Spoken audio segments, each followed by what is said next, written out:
Hey guys, I just want to give you some overview of momentum and collisions and impulse.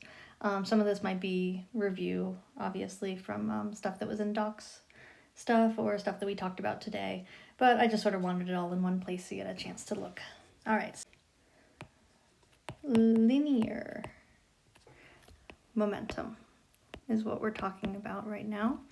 And P is the variable. And of course, P is, I'm writing it in an eraser, sorry. P is a vector. So, of course, we talked about what that means. It means that you have to make sure you understand that you're taking the direction into account at all times. The SI unit, you can see that mass is kilograms and V is meters per second, but that also ends up being a Newton second. Remember, Newton is kilogram meter per second squared, right, times a second. So that works. But this also reminds you that, right, remember that Ft, right, is equal to the change in momentum, that impulse.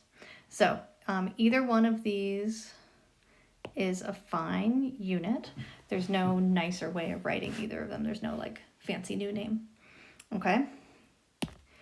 So what's important is we derived this earlier and we said that delta F, good, sigma F, the net force is the rate of change of momentum, right?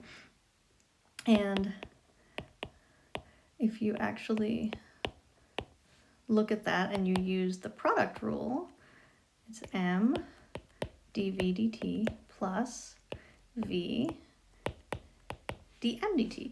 So in most of our stuff, mass is constant, so this doesn't, this term doesn't exist, and then, right, that's ma, right? But in things like rocket problems, where the amount of mass in a rocket when it's about to take off, a very large percentage of that initial mass is in fact the fuel, and so that rate of change of the mass is actually quite a huge factor in rocket problems. We're actually not going to do any rocket problems this year, but when you go off to college, you probably will. So so this is Newton's second law. And if there are no external forces on the system, then that means this left side is 0, which means dp dt is 0, which means that momentum is conserved. Okay? Of course, equivalently, we can write m1 v1 plus m2 v2, and hey, I'll give you your little subscripts here. But today we did the normal and then the primes, but I can also do initial and final, so v1 final, and then plus m2 v2 final. So this, that, right, those are conservation of momentum. So some of the collisions that we talked about included the totally inelastic collisions, and that's where they stick together. Okay, so let's just take one as an example. So here they are, they're going toward each other, and then that's before, and let's say after, right, they stick together, so now they have a mass of m1 plus m2, and sometimes we just write vf, right, because it's not really that interesting to say, v1 final and v2 final, right, because there's actually only one object. So oftentimes it just ends up looking like this, right? And then for an explosion, right, before and after is switched. And so it would be M1 plus M2 V initial, and then the stuff that's here on the left side would be the final stuff. Okay. Something that I didn't mention is that we can talk about things in 2 dimensions, and that M1 V1 plus M2 V2, blah, blah, blah, is also true in each dimension. Oopsies. Okay. And I want you to notice I am still writing vector signs. V1 x prime. Now do you see why I like don't want 3 subscripts? M2 V2 x. There's a vector and that's prime. Okay? And then also same for y. All right, so like you have something coming in this way. You've got some mass 1 and V1. Let's say you have a mass 2 and it's coming in the V2. And then let's say they stick together. And then the question is, what is their final velocity?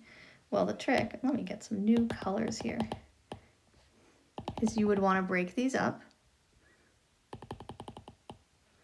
right? This would be V1y, this would be V2y, right? These are initials, and this would be V1x, and then there's probably another one like right here, and this would be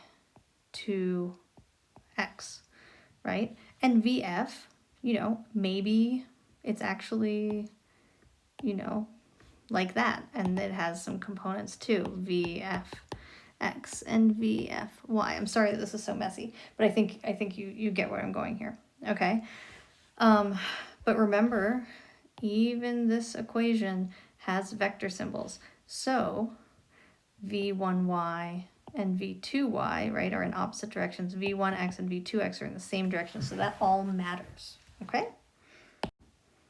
All right, what I've got here is a ballistic pendulum. We talked a little bit about this in class. These are not D's, these are bullets. I just realized they look like little D's. So the first thing you do is you realize that this first picture is a conservation of momentum situation.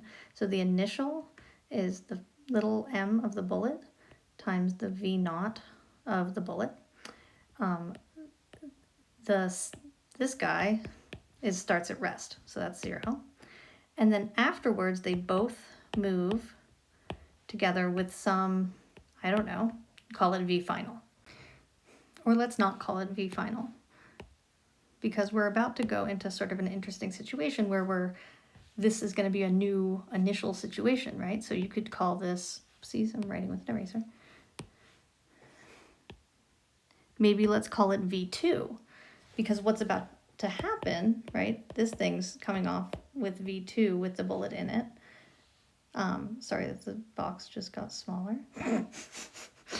And then that V2 is its initial, oopsies, what do I really mean here? It's got this mass, and it's that initial velocity when it's at the bottom, and then it gives it up to potential, right? So by measuring the height, we can get that velocity.